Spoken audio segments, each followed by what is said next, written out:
Hello, my name is Lauren Ellison. I'm a student at the University of Florida and I have over 10 years experience showing in both youth and open dairy shows. The judge will give you three basic hand gestures.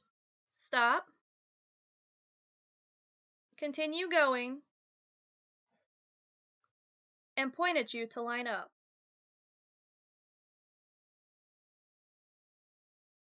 Setting up your animal is a fundamental skill to have for showmanship.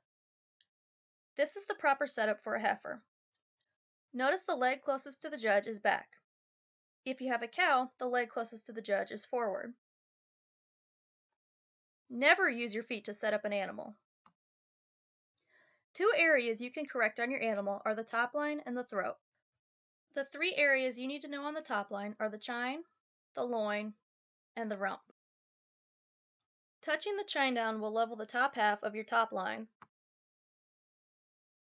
If your animal hunches its back up, you can touch it down in the loin to level it.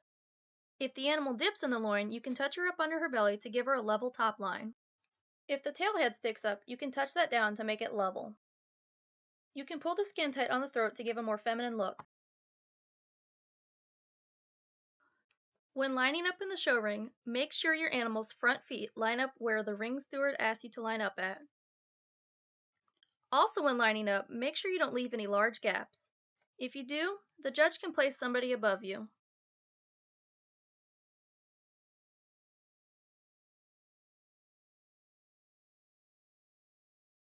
Our last piece of showmanship is properly fitting the show halter.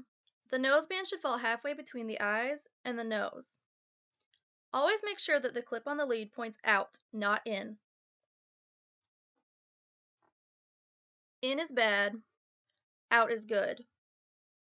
Now we'll have a word from Mr. Don Bennick, owner and operator of North Little Holsteins, on how he feels exhibiting dairy cattle and showmanship help youth grow as individuals. You had that opportunity to say, well, I'm going to get up there and I'm going to be in the top with them and I'm going to do what it takes. It sort of builds a little fortitude in you as a person, but it also gives you a chance to develop some sportsmanship and to understand both what it's like to be a good loser and a good winner. Now that you've watched this video on dairy showmanship, you will be better prepared to hit the show ring with the basic knowledge of proper showmanship techniques.